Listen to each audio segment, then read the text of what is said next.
अस्सलाम वालेकुम। Class 6 this is Mohammad Atiq. Online series जो है आपकी वो जारी हैं। तो बेटा लास्ट टाइम जो है हमने अपने न्यू चैप्टर का जो है वो इंट्रोडक्शन लिया था।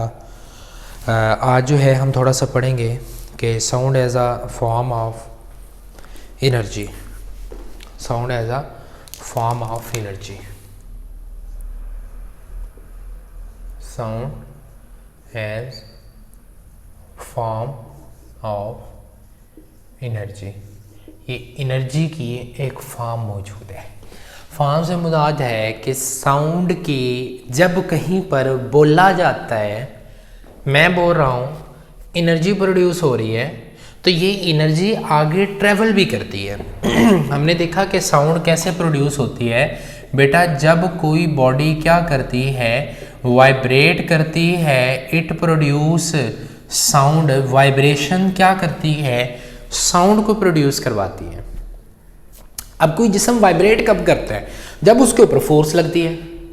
जब उस पर क्या लगती है, फोर्स लगती है। लेट्स से फॉर एग्जांपल मैं आपको ये एक ड्रम बना के दे रहा हूँ, ये एक जो हमारे पास कोई ड्रम है, ठीक हो गया। आप क्या करें, इस ड्रम के ऊपर स्टिक के साथ जो है वो स्ट्राइक करें। क्या करें, स्टिक के ऊपर स्ट्राइक करें। अब ये जो ड्रम का ये जो ऊपर वाला पर्दा है, ये ऊपर वाला जो इसका जो लेयर है, ये क्या करेगी, जब आप इसको ऊपर मारोगे वो नीचे और ऊपर होगी। अब ये भी क्या है, टू और फ्रो मोशन है, वो क्या कहलाएगी, वाइब्रेशन। अब ड्रम पर जितनी जोर के साथ फोर्स लगाई जाएगी उतनी ही वो क्या होगी, साउंड प्रोड्यूस करवाएगा। आप यहां पे लिख सकते हैं, लार्जर द फोर्स, ज्यादा फोर्स होगी, साउंड क्या होगी, ग्रेटर होगी। ठीक हो गया। आप लिखेंगे कि less the force on drum, then the sound will be slow. ठीक होगा, आवाज क्या होगी उस वक्त, स्लो होगी। और ये होता क्या है, जब आपने ड्रम के ऊपर टकराया, टकराने के बाद अब वो हवा के अंदर लेयर्स आई, वो जो वेव्स हैं वो प्रोड्यूस हुई, वो साउंड हवा के अंदर वेव्स की फॉर्म के अंदर लॉन्गिट्यूडनल वेव के थ्रू वो क्या करने लगी, आगे को ट्रैवल करने लगी। अब वो क्या हुआ, वो जो एनर्जी निकली ड्रम के अंदर से, वो जो निकली है एनर्जी, वो जो साउंड प्रोड्यूस हुई है, वो साउंड क्या करके लेके जा रही है, बाहर निकली। बाहर निकले मालिक्यूल को टकराई, अपनी एनर्जी किसको दी, मालिक्यूल को। और मालिक्यूल आपको पता है गैसेस के molecule are constant in the state of motion, तो उनकी मोशन ज़्यादा हुई और आगे चलते चलते चलते एक मीडियम से दूसरे मीडियम तक जो है बिल्कुल लास्ट तक जो है वो पहुंच गई। यहाँ तक बात समझ आ गई है। और याद रखिएगा बेटा, इसकी जो आपने अगर देखना है ना कि एनर्जी कैसे ट्रांसफर होती है, आप इसके ऊपर छोटे छोटे क्या रखने, पीसीस रखने, कागज़ के टुकड़े रखें। आप इसके ऊपर जब जैसे ये ड्रम स्टिक को उसके ऊपर बीट करेंगे, ये जो छड़ी है, इससे जब ड्रम के ऊपर आप क्या लगाएंगे, ज़रब लगाएंगे, तो पार्टिकल भी क्या करेंगे, ऊपर उसके ऊपर साथ साथ लर्जेंगे। ठीक है, वाइब्रेट करेंगे पार्टिकल। क्यों, क्योंकि आपने स्टिक से फोर्स लगाई, फोर्स ड्रम पे गई, ड्रम ने कुछ इनको वाइब्रेट करने पे लगाई और बाकी जो है वो साउंड प्रोड्यूस करवाने पर लगा दी। तो आगे हम अभी स्ट्रक्चर ऑफ ईयर पढ़ेंगे तो हम आपको बताएंगे कि किस तरह ये एनर्जी को भी आगे ट्रांसफर करके लेके जाता है। यहाँ तक अभी इसका हतमी जवाब नहीं है। ठीक होगा बेटा। आगे हमने थोड़ा सा देखना है कि हाउ साउंड रेज ट्रेवल, वो साउंड ट्रेवल कैसे करती है, ये क्या करती है, ट्रेवल कैसे करती है। बेटा ट्रेवल करने के लिए मीडियम की जरूरत होती है। मीडियम हमारे पास डिफरेंट तरीके का है। एक होता है हमारे पास सॉलिड, एक होता है हमारे पास लिक्विड, एक मीडियम होता है हमारे पास गैस। एक हमारे पास क्या होगा मीडियम बेटा, सॉलिड, एक क्या होगा लिक्विड, एक क्या होगा हमारे पास गैस होगा। जो गैस है ना, इसमें सबसे कम साउंड प्रोड्यूस होती है, सफ़र सबसे स्लो करती है। ये तकरीबन 360 मीटर पर सेकेंड होती है, मीटर पर सेकेंड। लिक्विड के अंदर तकरीबन 1500 मीटर पर सेकेंड, और सॉलिड के अंदर जो होती है वो सबसे ज़्यादा 6000 मीटर पर सेकेंड होती है। ठीक होगा, सबसे ज़्यादा किस में ट्रैवल करेगी, सॉलिड में। अब ये देखना है कि ये ट्रैवल कैसे कर रही है। फॉर एग्जांपल बेटा, मैंने यहाँ पर कोई चीज़ रखी हुई है, जो स्पीकर रख दिया जी, एक ये स्पीकर है और ये स्पीकर से क्या हो रही है, वेव्स निकल रही हैं। लहरें किधर आई, मीडियम में। मीडियम इस टाइम क्या है, एयर। वो मीडियम के साथ टकराएंगे, टकराने के बाद वो अगले मालिकों से टकराएंगे, वो अगले से टकराएंगे, वो अगले से टकराएंगे, टकराते टकराते टकराते आपके पास बेटा यहाँ पे कोई पर्सन है, कोई शख्स है, वो यहाँ पर मौजूद है। अब जब यही रेस जाके उसके यहाँ पे कानों के साथ टकराएंगी तो ये अपनी एनर्जी किसको दे देंगी, उसके कानों को दे देंगी। ठीक हो गया। अब देखें वेव इस तरफ ट्रैवल कर रहे हैं, जो पार्टिकल हैं वो भी इस तरफ जो है वो ट्रैवल कर रहे हैं। तो इस तरह की जो वेव्स होती हैं वो लॉन्गिट्यूडनल है, लेकिन आपने वो करनी नहीं है क्योंकि वो आपकी बुक के अंदर लिखी हुई नहीं है। ठीक हो गया। और याद रखिएगा कि जो वेव्स होती हैं बेटा वो सॉलिड के अंदर सबसे ज़्यादा सफ़र तय करती हैं। सबसे ज़्यादा वेव्स का सफ़र कहाँ पे तय होता है, सॉलिड के अंदर, फिर लिक्विड के अंदर, फिर गैस के अंदर सफ़र तय होता है। इसकी जिसमें आपको एग्जांपल देता हूँ कि ज़ल्ज़ला आए ना, कभी अर्थक्वेक हो जाए, वो होता क्या है बेटा कि ज़मीन जो है उसके अंदर टेक्टोनिक प्लेट्स होती हैं, उनकी मूवमेंट की वजह से जो है वो ज़ल्ज़ला आता है। अब देखिए ज़मीन तो सॉलिड है, ठीक है, ज़मीन सॉलिड है। अब जब वो मूव करती हैं तो उससे मीडियम्स की जब वाइब्रेट होती हैं, मूव होती है, तो उससे क्या पैदा होती है, साउंड पैदा होती है। हमको आवाज़ जो है वो बाद में सुनाई देती है, ज़ल्ज़ले की आवाज़ भी आती होती है। आवाज़ हमें बाद में सुनाई देती है, लेकिन हमें जो मूवमेंट होती है वो बड़े अच्छे तरीके से सुनाई देती होती है। ठीक है, क्यों? क्योंकि बेटा ज़मीन सॉलिड है, सॉलिड होने की वजह से इसमें पार्टिकल की मूवमेंट ज़्यादा है, जबकि एयर के अंदर देखो ना, एक जगह 6000 मीटर है, एक जगह 360 है, तो कितना हेल ऑफ डिफरेंस है। तो इस वजह से हमें क्या होता है, ज़ल्ज़ले की आवाज़ बाद में सुनाई देती है, लेकिन ज़ल्ज़ले का जो झटका है वो हमें पहले महसूस हो जाता है। इसी तरह कहीं पर आपके पास सिलेंडर होगा, गैस का सिलेंडर है, वो अगर बर्स्ट करता है, फटता है, तो उसकी भी जो उसका जो जर्क होता है, जो उसका झटका लग रहा होता है, जो धमाका होता है, उसकी आवाज़ बाद में, जबकि जर्क जो है वो पहले फील होता है। जर्क जो है वो पहले फील होता है, जबकि उसकी जो साउंड होती है वो क्या होती है, बाद में। क्यों? क्योंकि जो उसका झटका होता है बेटा वो सॉलिड मीडियम से होकर आ रहा है ना। वो अब यहाँ पे मैंने ये पेंसिल को नीचे फेंका, नीचे फेंकूंगा तो जब ये नीचे आके गिरेगी तो अपनी जो वो जो एनर्जी होगी वो ट्रांसफर करेगी किसको, पार्टिकल्स को। ठीक है, तो वो जो वेव्स होंगी वो सॉलिड मीडियम से ट्रैवल करते हुए बड़ी जल्दी पहुंच जाएंगे एज कंपेयर टू किसके, लिक्विड के और गैस के। क्लियर हो गया। अच्छा, यहाँ पर आपको एक असाइनमेंट दूंगा और आपने वो असाइनमेंट मुझे ये बतानी है कि आपके यहाँ जो थंडर होता है, थंडर तो समझते हैं ना, जो तूफान है, उसके अंदर लाइट जो होती है वो पहले चमकती है, लाइट पहले देखी जाती है, और जो आपके पास साउंड होती है वो बाद में देखी जाती है। ये आपकी क्या है बेटा, असाइनमेंट है। ये आपकी क्या है बेटा, असाइनमेंट है कि आपके पास ये जो तूफान वगैरह आते हैं, इसके अंदर रोशनी पहले, बिजली की जो है ना, जब बिजली चमकती है तो रोशनी पहले आती है, लेकिन बाद में हमारे पास क्या आती है, आवाज़ आती है। तो ऐसा क्यों होता है, ये आपने अब मुझे सर्च करके बताना है। ठीक हो गया बेटा। चलें, अब हमने देखना है कि डिफरेंट मीडियम से किस तरह से साउंड होती है। बेटा हमारे पास ना एक लैब के अंदर मैंने आपको वो दिखाई भी हुई है, कुछ इस तरह की ना यू शेप की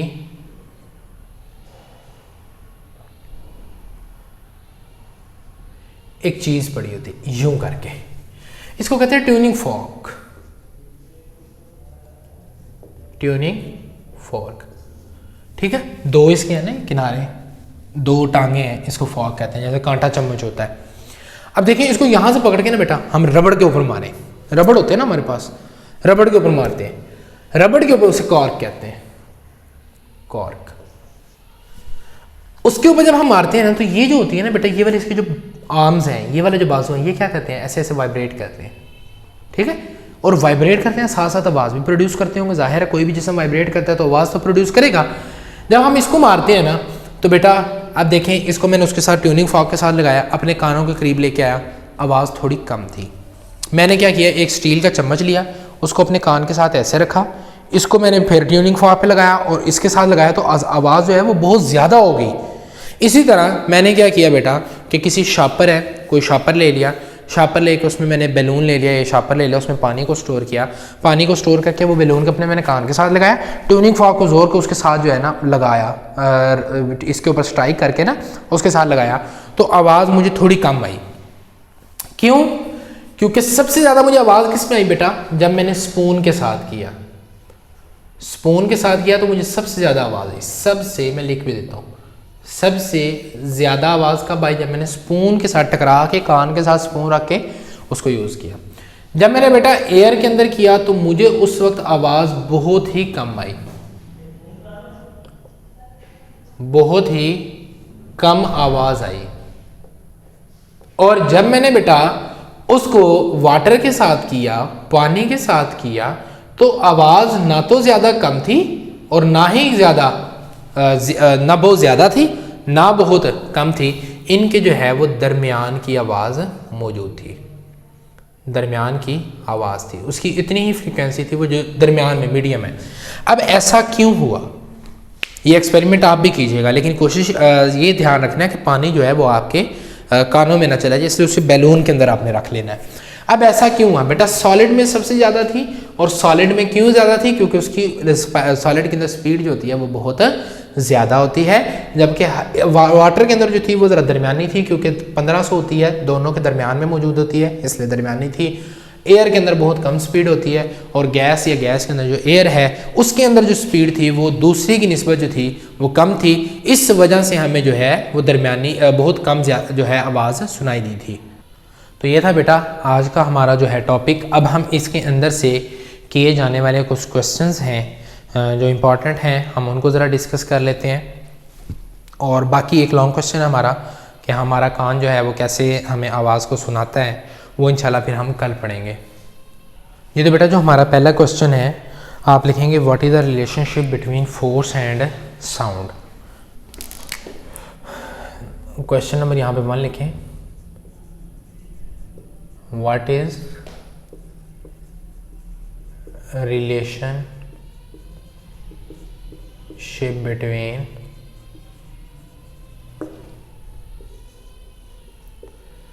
फोर्स एंड साउंड।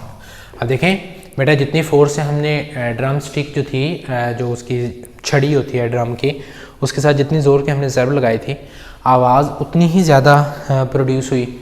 आप कहेंगे देयर इज़ अ आंसर में there is direct relationship between sound and force।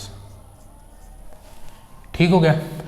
Force और साउंड के दरमियान क्या पाया जाता है बेटा, डायरेक्ट रिलेशनशिप पाया जाता है। उसे आप क्या बोलोगे कि सॉरी, इसके दरमियान डायरेक्ट रिलेशनशिप के अंदर आप फिर आगे मज़ीद लिखोगे कि greater the sound greater the force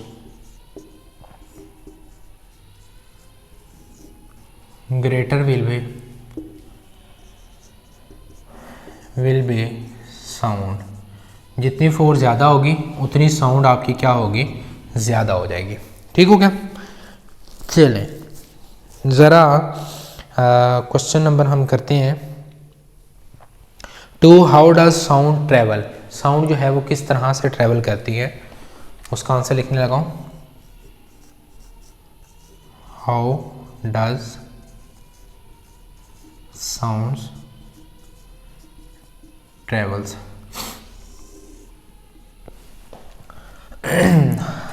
आप लिखेंगे answer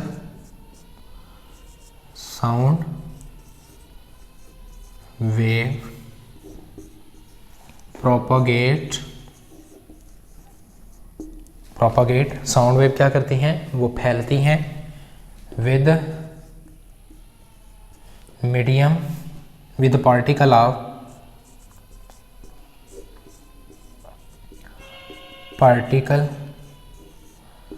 of medium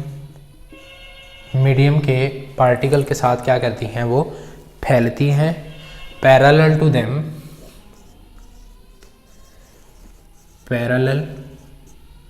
to them उसी के साथ उनका क्या होता है, पैरेलल होती हैं दोनों की डायरेक्शन पैरेलल होती है। वेव्स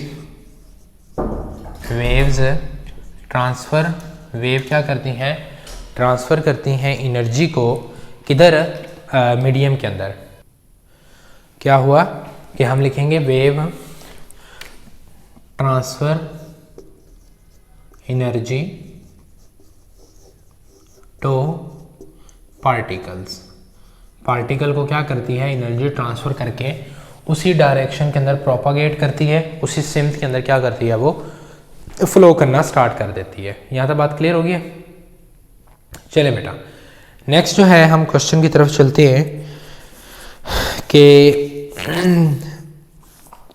स्पीड जो है वो डिफरेंट मीडियम के अंदर डिफरेंट होती है, वो हमें स्पीड बताएं। What is the speed of sound, what is speed of sound in different media. आप लिखेंगे आंसर एयर 360 और बाद में 350 लिखा होता है मीटर पर सेकंड। इसके बाद आप लिखेंगे लिक्विड, लिक्विड में आप लिखेंगे 1500 मीटर पर सेकंड। फिर आप लिखेंगे जी सॉलिड के अंदर, और सॉलिड के अंदर कितनी होती है, 16,000 मीटर पर सेकंड होती है। ऊपर लिख लेंगे speed of air, speed of sound is following in different media. Different media के अंदर जो स्पीड ऑफ साउंड होती है वो क्या होती है, मंदरजा झैल है। क्लियर होगा बेटा? तो ये था आज का हमारा टॉपिक, जिसको हमने आज बड़े आसान तरीके से जो है कंप्लीट कर लिया। बेटा इन क्वेश्चंस को अपनी नोटबुक के ऊपर बड़े अच्छे अंदाज के अंदर लिखें, इन क्वेश्चंस को याद करें, और इंशाल्लाह नेक्स्ट जो है आपसे मुलाकात होगी नेक्स्ट लेक्चर के अंदर नए टॉपिक के साथ। तब तक के लिए बेटा इजाज़त चाहता हूँ, अपना ख्याल रखिएगा। अल्लाह ने के बाद।